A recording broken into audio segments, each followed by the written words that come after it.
Bonjour à toutes et à tous et bienvenue dans Cinefiles pour cette nouvelle critique, une critique du Bossu de Notre-Dame, un film sorti en 1996 de Gary Trousdale et Kirk Wise. Il est inspiré du roman tragique de Victor Hugo. Bien entendu, vous imaginez qu'ils l'ont très librement adapté ou peut-être plus inspiré, enfin bref... Vous commencez à être rodé sur ce terrain-là de l'adaptation. Il a été réalisé avec un budget très important de 100 millions de dollars et il en a rapporté 325. Il dure 1h30 et qu'est-ce qui se passe dans ce film? Eh bien, c'est le Bossu. Et qui est, je vous le donne en mille, dans Notre-Dame et à qui va arriver des aventures incroyables puisqu'il va sortir de l'église, il va lui arriver plein de choses. Alors, critique, encore une fois, un film que je n'ai pas vu à sa sortie, un film qui pour moi est clairement une sorte d'exotisme, exactement comme La Belle et la Bête, c'est-à-dire que les Américains présentent un pays étranger au leur, la France, bon même si c'est pas l'Afrique quoi, mais bon il y a quand même un exotisme pour les Américains. Je vais pas vous faire la liste des différences avec le livre de Victor Hugo parce que je l'ai pas lu déjà, et je suis pas là pour commencer à étudier la psychologie des personnages. Ce n'est pas le but de ma critique, surtout que je ne parlerai du coup pas du film mais plus de la psychologie des personnages du livre. Alors bon ça m'intéresse pas, en plus l'histoire d'Hugo est assez complexe, bien sûr trop complexe pour les studios, même si selon les producteurs, l'histoire qu'a écrite Hugo avait un gros potentiel. Bien que le film était très majoritairement inspiré de son roman, son nom n'apparaît qu'au générique final, alors que franchement, il devrait quand même être au début du film. Alors il y a eu une indignation des descendants de Victor Hugo, sauf un seul membre, voilà. Et même avec tous ces changements qu'ils ont fait quand ils ont créé justement l'histoire, eh bien ça n'a pas suffi pour plaire aux Américains et déplaire aux Français. C'est plutôt l'inverse. Il y a quand même plus de 6 millions, presque 7 millions de Français qui sont allés voir ce film cette année, hein. C'était le plus gros score de l'année, hein. Donc ils sont un peu loupés au niveau de l'histoire. C'est une histoire trop controversée. C'est le premier Disney à avoir des thèmes sur la religion aussi forts. C'est quand même assez fou. Alors on ne cite pas tant de fois que ça Dieu. Alors c'est plutôt le regard de Notre-Dame remplace le regard de Dieu. Alors c'est une belle approche. En plus ça met en valeur Notre-Dame hein, dans le film, plutôt que voilà Dieu qui est aux cieux. En quelque sorte, Notre-Dame représente un asile pour échapper à l'agitation de la ville. C'est aussi l'asile là où les héros sont en sécurité parce que le méchant ne peut pas les atteindre. La religion n'a pas le rôle qu'elle aurait dû avoir, bien sûr par rapport au livre, mais nous sommes ici dans la caricature. Mais il y a quand même une dimension tragique, bien sûr réduite. Hein, c'est un film pour les enfants, enfin quand même. Voilà, elle est réduite, elle est coupée par rapport au livre. Et le film d'ailleurs se termine en happy end, alors que je crois que ce n'est pas très happy dans le livre de Victor Hugo. Voilà, c'est une aventure musicale et assurément moins dramatique que ce qui est marqué dans le livre. Mais il y a vraiment le happy end, mais un happy end assez bizarre, parce que quand même, on a deux héros en fait. C'est ça qui est un peu perturbant, c'est qu'on a le héros, c'est quand même Quasimodo, et puis on a une espèce de deuxième mec. Je trouve qu'il y a un problème d'identification ici. On a Quasimodo, qui est le héros, c'est le premier qu'on voit, et après il y a Phébus, comme si le studio voulait se rattraper, mais s'il y en a qui s'identifient pas à Quasimodo, il faut une alternative. Alors on va mettre Phébus, voilà, le mec super viril, super masculin, un peu une sorte de John Smith, voilà. Même si on s'en fout pour Quasimodo, eh bien on est avec Phébus qui emballe la fille, voilà. Et Quasimodo, bah, il a pas grand chose, enfin il a pas la fille, il emballe pas la fille. Il a un destin soi-disant plus grand, il est adoré par la foule, donc c'est un hymne à la tolérance, à l'entraide et à l'acceptation de soi. Des grands thèmes classiques chez Disney, bien entendu. Hein, les producteurs expliquent que le personnage de Phébus, lâche et séducteur dans le roman, est devenu brave pour les besoins du happy end. Alors que, en gros, Quasimodo, il sera toujours seul dans sa vie et que le capitaine, bah, il a vaincu, voilà, et il est avec les filles.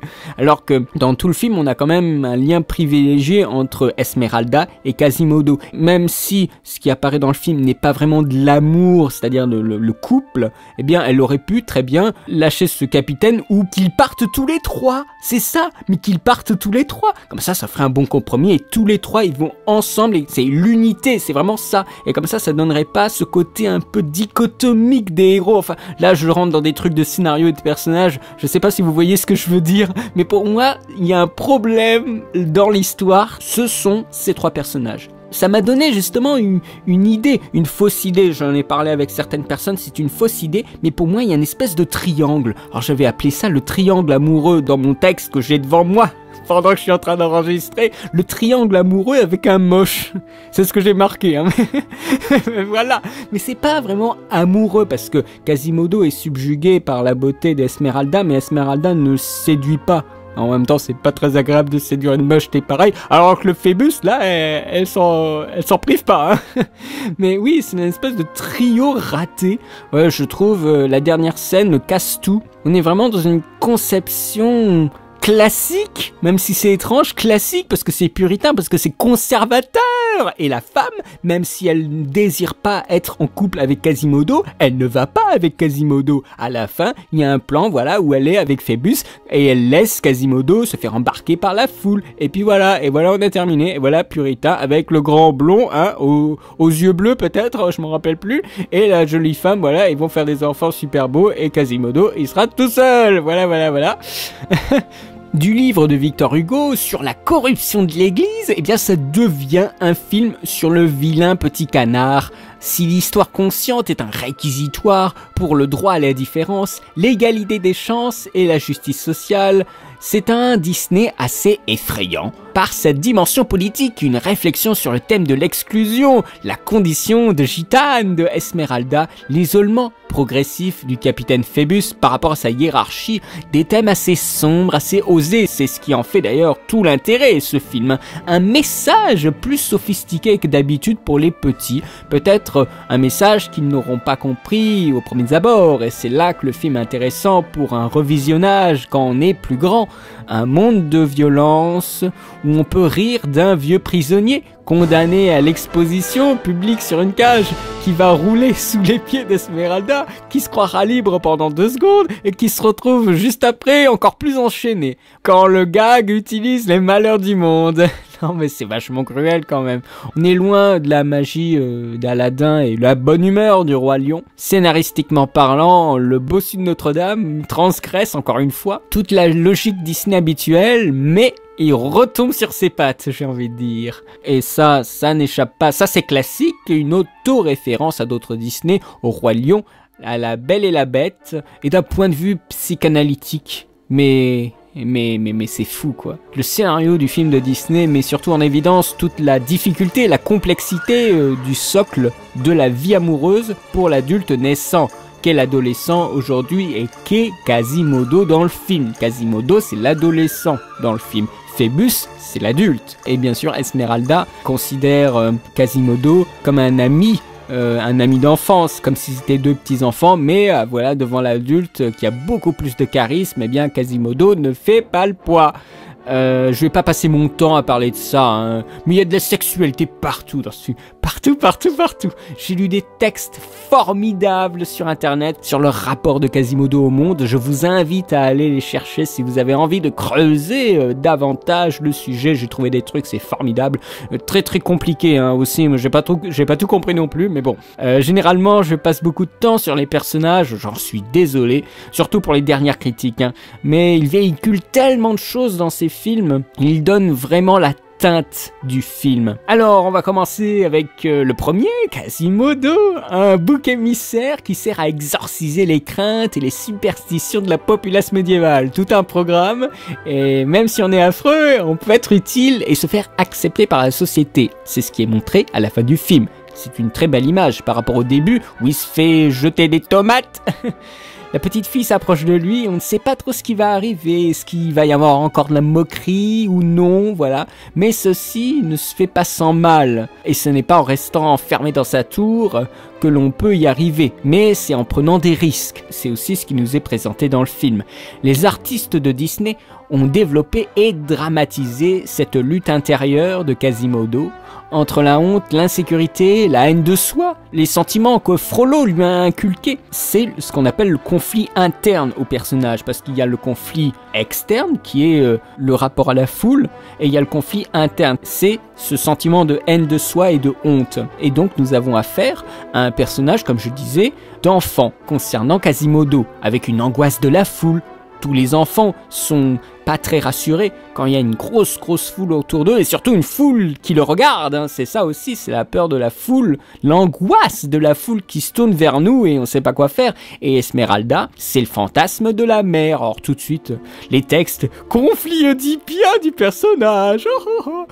Mais oui, mais on peut vite arriver dans ces trucs-là, mais après ça devient super compliqué, et là j'ai lâché les textes parce que ça devenait un peu délirant.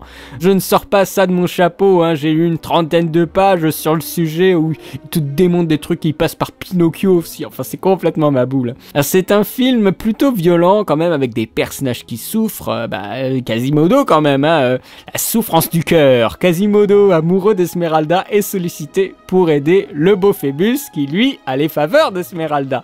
Donc ça pose un petit problème, et franchement à un moment dans le film je m'attendais à ce que Quasimodo foute une raclée à Phébus, parce que non seulement il fait le joli cœur et il se prend Esmeralda super facilement, mais en plus Phébus, mais j'ai vraiment eu un problème avec ce personnage, il tombe comme un cheveu sur la soupe, mais c'est déséquilibré en fait. Et à un moment je m'attendais vraiment à ce qu'il lui foute sur la gueule, et si ça crée pas de conflit, c'est pas souvent qu'on voit ça. Mais justement, du fait que c'est Disney, cette confrontation, ce trio amoureux là, eh bien ça ne va pas plus loin, ça se détache rapidement. Justement le trio amoureux, parce que c'est le ménage à trois, et ça, le ménage à trois, mais l'Amérique elle va péter les plombs, oh là là, le ménage à trois, c'est pas possible. Et voilà, et il te casse le truc, et après on sait très clairement que Quasimodo ne pourra même pas espérer juste être avec Esmeralda, même si c'est en tant qu'ami ou quoi que ce soit. Même au niveau de l'espace, on les divise, avec des thèmes si sulfureux, si fou, et une mise en scène pas possible, et on retombe sur les mêmes trucs, voilà. Je m'en foutais complètement Phébus, il pouvait crever, mais en plus c'est pas Phébus, il sert à rien dans la scène finale. La scène finale c'est Quasimodo avec Esmeralda contre Frollo, et il n'est même pas à la fin avec elle. Enfin ça m'a quand même gêné quoi. C'est le bossu de Notre-Dame, c'est pas le Phébus de Notre-Dame. Je trouve voilà ça assez décevant. Par contre, ce qui n'est absolument pas décevant, c'est Esmeralda. Bien loin des premiers Disney et très différente du livre, Esmeralda est le stéréotype de la surestimation de son potentiel sexuel. Alors là, c'est très sexuel. Non mais là j'ai le droit de le faire. C'est complètement sexy ce personnage, mais c'est tellement gratuit, comme dit Bob Lennon, hein. C'est la gratuité la plus totale, mais vraiment. Et d'ailleurs, maintenant que j'y pense, j'avais vu sur internet, mais c'était tellement ça. Il y avait sûrement une des frames les plus torrides de Esmeralda qui avait été mis sur le net, et après j'étais tombé dans les commentaires un mec qui avait mis un espèce de mème avec une tête d'Ewoks. Une tête d'Ewoks avec marqué en énorme knock knock here comes the cock. Mais vraiment la tête de l'Ewoks. Ah mais c'est tellement ça. Non mais vraiment, ils y sont pas allés de main morte, hein. Elle est ultra sexualisée, elle est très sensuelle, très très belle. C'est vraiment quelqu'un qui hypnotise, et durant la scène de danse, mais elle fait du pole dance et tout, mais c'est pas possible. Il y a un moment, elle lève sa jambe juste devant Frollo. Enfin, c'est quand même un personnage qui est franc, qui est plus assuré, moins naïf que ce que j'ai pu lire du livre. C'est une héroïne aussi sexy que dynamique. J'ai envie de dire que choisir le beau blond est en fait son seul défaut. Ce Phébus, le mec qui se rit du danger et qui malgré tout fonctionne bien en contrepoint de Quasimodo. On a le chef de la garde royale, mais pas trop, n'hésitant pas à défier l'autorité pour faire ce qui lui semble juste. Il est plus sympa bien sûr que le bouquin, Et quand je parle d'autorité, eh bien c'est le personnage. Oh, il est intéressant ce personnage. C'est Frollo. Dans le roman, Claude Frollo est un archidiacre. Cependant, les producteurs du film décidèrent d'en faire un juge. Et donc un personnage plus dangereux, son champ d'action pouvant s'étendre à toute la ville. Il commande les troupes. Donc voilà, il y a un déplacement devenu juge au lieu d'un homme d'église, mais qui agit comme tel. Ça, c'est assez dingue, et ça a été fait pour ne pas choquer le public américain, parce que le public américain est très puritain. Mais pourtant, il agit exactement comme tel. Tantôt, il prêche la justice divine en essayant d'assainir Paris des gitans et de les expulser hors de la ville. Tantôt, il tombe amoureux de Esmeralda et tombe dans une tourmente. Mais une tourmente! Il est enchaîné à ses obsessions. C'est vraiment un méchant faible, au corps fin, qui a une armée, à défaut de ne pas pouvoir s'imposer tout seul, comme Ratigan par exemple, ou Shen Yu, qu'on va avoir dans Mulan. Il a le physique de l'autorité, de l'austérité. Il est puritain, pour lui le sexe c'est pas bien, mais il a des pratiques démoniaques avec sa main droite, j'ai envie de dire. Je suis sûr qu'il a fait des trucs avec le foulard que lui a laissé Esmeralda, et ce dernier pense que sa passion pour Esmeralda est une fatalité et qu'il est de toute manière damné. Il la veut pour lui et ça va l'emmener jusqu'au meurtre. À cela s'ajoutent encore d'autres personnages, les gargouilles. Un humour dur comme la pierre, c'est peu supportable pour moi. Moi, je vous dis, j'ai décroché avec ces gargouilles, elles font chier. Mais un truc, ce sont des sidekicks super faciles. Leur seule fonction, c'est d'être sidekick. C'est l'humour, voilà, un petit peu saoulant, mais on aurait pu s'en passer. Mais je suis sûr que si on remonte le film, on peut enlever les gargouilles, mais c'est des trucs tellement isolés qui servent tellement à rien. Elles deviennent les éléments comiques qui dédramatisent le sombre récit. Et ça, c'est dommage. Et les gargouilles, alors là, je vais faire un peu de psychanalyse ultra de base, parce que j'ai aussi lu des textes sur les gargouilles. Les psychologues de service et les gens qui sont intéressés par ces sujets pourront en voir et en dire bien davantage. Mais selon Freud, il s'agirait plutôt du subconscient de Quasimodo. Comme il dit à Frollo, non, elles ne disent rien. Il avoue justement honteusement à Frollo, et cela veut dire que Quasimodo n'a pas accès à la parole de son subconscient, c'est-à-dire le ça, ses pulsions intimes. Il se contente de sonner les cloches et de faire parler le surmoi, c'est-à-dire Frollo. Frollo incarne, on va dire la bienséance, non, mais les codes et la discipline. Et le ça, c'est sa pulsion la plus instinctive, c'est ses pulsions de bas étage, j'ai envie de dire.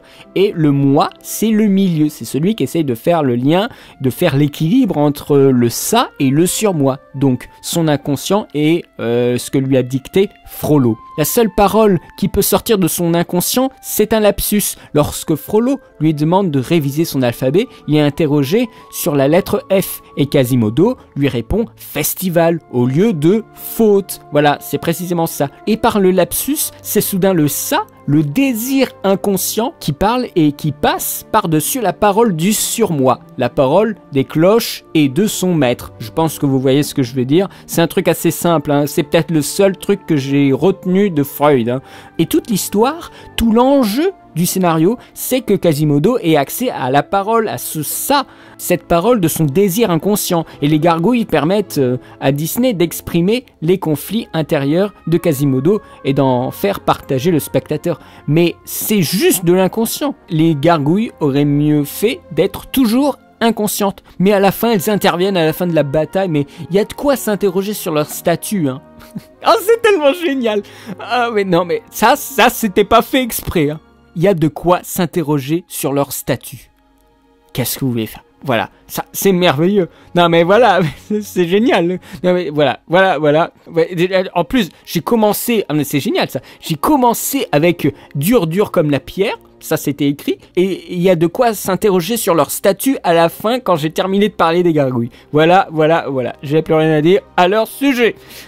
Le film fut produit dans 3 studios, celui de Burbank, le principal, celui d'Orlando et celui de Paris à Montreuil précisément, qui voilà la promesse de travailler sur leur premier long métrage Disney très sérieux. Ça a permis d'ailleurs à l'école des Gobelins d'asseoir sa réputation. C'est une école d'animation assez prestigieuse pour ceux qui veulent vraiment être dans l'animation. C'est pas donné, mais c'est une école assez prestigieuse et le studio de Montreuil a été chargé quand même de faire 15 minutes du long métrage. Tout un arsenal bien entendu concernant ce long métrage, combiner l'animation traditionnelle et les effets par ordinateur. L'animation est vraiment très aboutie, c'est super impressionnant. Techniquement, Disney pousse l'informatique encore un peu plus loin.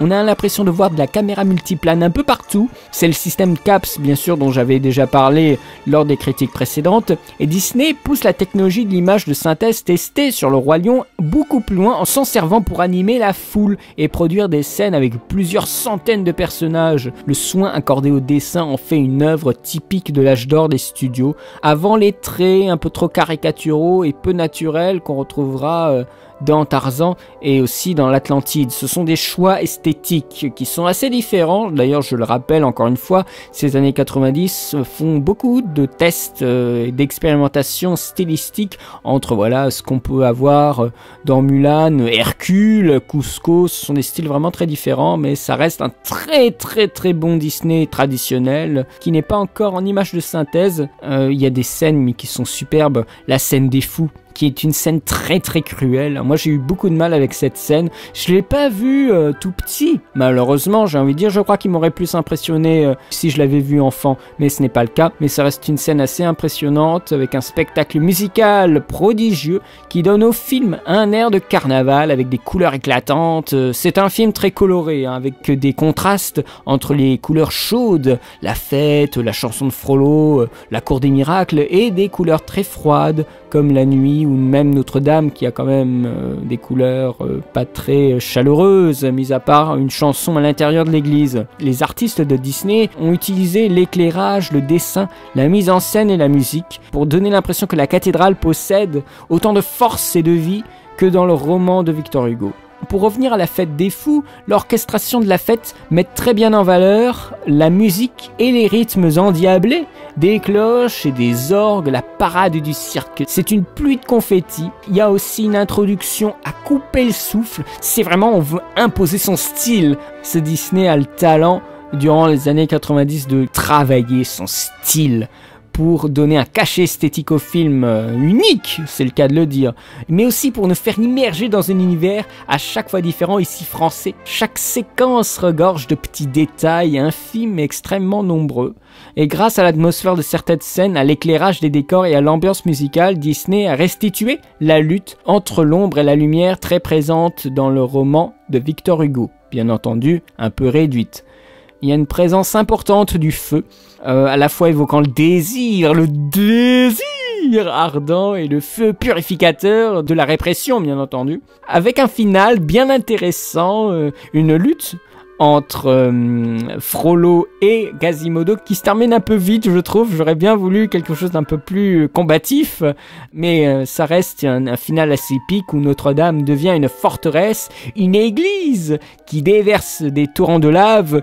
C'est aussi une musique. Alors là, une musique, encore une fois Alan Menken, voilà, on ne change pas une équipe qui gagne, j'ai envie de dire, avec des chœurs de tous les côtés, mais il y a des chœurs partout dans le film, hein. Ça rend tout gigantesque, c'est un peu cette impression là, ça rend tout gigantesque. Et la traduction française, mais ils peuvent revenir les mecs qui ont fait la traduction parce que c'est formidable, mais c'est formidable. Mais il y a des passages, mais c'est incroyable comment ils ont pu traduire d'une façon si juste et si française, j'ai envie de dire, parce que ça sonne pas faux. Ça marche magnifiquement bien. Non mais attendez, il y a des trucs, mais la chanson de Frollo, la dextérité de la traduction et du chant, c'est magnifique. Quand il y a Frollo qui dit « Est-ce ma faute ? Pourquoi ce blâme ? C'est cette sorcière gitane par qui mon cœur s'enflamme. Est-ce ma faute ? Si notre père a fait les hommes moins puissants que Lucifer. » Ah mais voilà, mais est-ce aimé faire comme ça. Et aussi, par pitié Maria, protège-moi du mauvais sort, de cette fleur du mal et de son corps. Détruis Esmeralda, car rideau de feu soit son linceul, ou faites qu'elle soit à moi et à moi seul. Et voilà, ça c'est tellement puissant. Et quand on regarde la séquence, c'est la chanson du méchant, et ça évoque toute la détresse et la puissance de Frollo. Et c'est tellement, j'allais dire organique, mais c'est tellement profond. Et je crois que c'est la chanson la plus deep de tout Disney. J'ai jamais vu un truc qui rentre autant dans la psychologie, le désir. Et pourtant, je trouve que Partir là-bas, dans La Petite Sirène, c'est vraiment une chanson sur le désir d'Ariel d'aller au-delà de tout ça. Et là, Menken, il a retrouvé un truc, mais c'est viscéral. C'est une chanson assez viscérale. Je fais une petite aparté sur la musique, mais c'est aussi que vous allez la voir dans une analyse de séquence, cette musique. Donc je voulais revenir encore dessus, mais vous allez avoir bientôt une analyse de séquence sur la chanson de Frollo. Mais il n'y a pas que cette musique-là, il y a les cloches de Notre-Dame qui dressent le tableau, qui dressent un peu le film au début, c'est magnifique. C'est vraiment une très très belle séquence. Il y a aussi Un jour qui évoque l'espoir de Quasimodo de vivre la vie de tout à chacun. Ce sont ses bas instincts, comme je disais. Il y a aussi Les bannis ont droit d'amour, dans laquelle Esmeralda se confie à Dieu, plaidant humblement la cause des plus démunis. Très très belle séquence à l'intérieur de l'église. Menken se force, j'ai l'impression des fois. C'est peut-être un peu l'impression par rapport au thème musical qui doivent un peu être dans l'ambiance du livre. Mais justement, je dis ça, c'est que avec tous ces chœurs, ces grandes envolées, presque à chaque chanson, là on sent un peu Broadway. Ça m'a un peu gêné, mais ça reste quand même du sacré niveau. Et enfin, la question qu'on peut se poser, mais c'est pour quel âge? Parce que ce film est quasiment unanimement déconseillé aux plus jeunes spectateurs. Parce qu'il y a une cruauté dont peut être capable la nature humaine qui est peut-être pas la plus montrable, j'ai envie de dire. Pour moi, c'est un film inapproprié aux enfants. Et j'entends aux petits. Hein, c'est comme Taram. Pour moi, c'est vraiment ça. Je ne me permettrai pas, avant un certain âge, je ne sais pas lequel des âges, moi j'ai pas d'enfant, mais je ferai attention, je ne leur montrerai pas celui-là. Il est hors de question. C'est vraiment un autre niveau là. Ils ont essayé de faire quelque chose de plus puissant, mais ça n'a pas marché. Le film n'a pas rapporté tant que ça, alors que c'est vraiment un des plus impressionnants. C'est vraiment un des plus profonds. C'est un peu la nouvelle déclinaison, dit-on, de La Belle et la Bête. C'est pas tout à fait vrai, mais il y a un peu de ça, parce que ça se passe aussi en France. Alors il y a plein d'éléments dont je n'ai pas parlé dans la vidéo, hein, les gitans, le côté religieux, mais bon, il faut faire des choix. Pour moi, voilà, j'ai fait ce choix de vous parler déjà de beaucoup de choses à propos de ce film sombre. Le Bossu de Notre-Dame est la meilleure production 2D jamais réalisée et encore aujourd'hui inégalée. Tout support, tout studio, toute nationalité confondue. C'est ce que disaient les critiques au niveau de son esthétique. Je n'irai pas aussi loin que ça, mais franchement, c'est quand même du putain de niveau. Franchement, celui-là, c'est peut-être un des plus fous des années 90. Hein. Quel travail! Oh là là là là! Et franchement, il y a du niveau dans les années 90, hein. Mais celui-là, il est très très beau. Hein. C'est un défi technique de tous les instants qu'ils ont fait pour le Bossu Notre-Dame, une œuvre à redécouvrir de toute urgence avec un regard d'adulte. Ça, je pense, ça peut être super intéressant. Mais ceux qui l'ont vu comme ça tout petit, regardez-le maintenant avec toute votre expérience, avec votre éducation que vous avez déformée avec les études universitaires ou que sais-je. Je vous dis ça, c'est que moi, je peux pas le faire. Parce que je l'ai vu trop tard. Voilà, alors que si j'avais un souvenir nostalgique, je crois que ça aurait été intéressant de voir un peu la différence, ce genre de choses. Mais je l'ai vu trop tard et donc je n'ai pas cette nostalgie à propos du film. Et donc moi, je ne peux pas vraiment être subjugué par ce film. Je ne peux qu'en vous en faire le constat de tout ce qui a été dit à propos de ce film et aussi donner mon avis en tant que spectateur. Hein. Je ne vais pas parler des suites, hein, je vous le dis tout de suite. Hein, ces suites, m'a-t-on dit, qui sont extrêmement mauvaises. Je vais peut-être le regarder, mais je ne pensais pas que je vais faire une vidéo sur les suites. Je ferai peut-être quelque chose de général, mais je ferai certainement pas une vidéo par suite. Parce que alors là, on n'a pas rendu. Hein. Moi, j'ai presque terminé d'écrire tous les textes, presque. Mais les suites, vous aurez peut-être une vidéo en fin de parcours qui parlera de façon générale de toutes les suites. C'est même pas sûr. mais autrement je vais pas parler des suites, hein, quelle que soit la suite. J'ai vu Bambi 2, ouais bon, c'est pas mal esthétiquement, c'est pas mal, hein. C'est quand même bien fait, mais ça vaut pas le coup quoi. Alors voilà, on va revenir à cette idée de note. Là, encore une fois, ne soyez pas offusqués par la note. Je pense que c'est un élément de la critique qui va disparaître quand je reformulerai la version que vous avez aujourd'hui, parce que je voudrais faire un nouvel habillage, des trucs comme ça. Mais en ce qui concerne ce film, j'ai pas cette nostalgie, donc pour moi c'est pas un truc de ouf quoi. Je lui mettrai un 14 sur 20. Ah voilà, rétrospectivement, je veux quand même pas... Pour moi c'est une bonne note, hein. Vous vous dites, ouais, coup 14! Non, mais c'est une bonne note pour moi, 14, je peux vous l'assurer. Hein. Enfin, c'est une note tout à fait honorable hein, pour ce film-là. C'est juste qu'il y a des trucs, mais voilà, quoi. Le Quasimodo, les gargouilles... Il y a un déséquilibre aussi, ça va très très vite. Moi j'aurais bien voulu 10 minutes de plus, hein, et un peu plus de Frollo, voilà. Un peu plus de Frollo, moi je crois que ça aurait fait au moins gagner un point là. Un peu plus de Frollo. Mais oui, ça reste un film super beau à voir, c'est un classique. C'est pas le film qui me vient tout de suite, parce que encore une fois, j'ai pas la nostalgie, mais c'est quand même un film à voir. Je vous le conseille si vous ne l'avez pas vu. Et quant à moi, eh bien encore une fois, une critique qui dure plus de 20 minutes. Je vais plus arriver à faire des critiques de 15 minutes, moi. Hein. Mais bon, c'est des cas assez exceptionnels quand même. Faut prendre son temps, je voulais pas me presser. Donc j'espère que cette critique vous aura plu. J'ai pris beaucoup de plaisir à l'écrire et à la faire. Quant à vous, eh bien si vous avez des remarques, des choses, vous dites « il y a un peu trop de sexualité dans ta critique ». Mais voilà, si vous avez des points sur le film ou sur ma critique sur lesquels vous voulez revenir, eh bien n'hésitez pas à poster des commentaires. De toute façon, je les lis tous et je réponds quand même à beaucoup de commentaires, c'est vrai. Et quant à moi, eh bien, je vous remercie encore, vous êtes de plus en plus nombreux. On va atteindre bientôt 2000 abonnés, donc ça c'est super. Donc je vous remercie beaucoup, beaucoup. Et je vous dis à très bientôt pour de nouvelles vidéos. Allez, salut!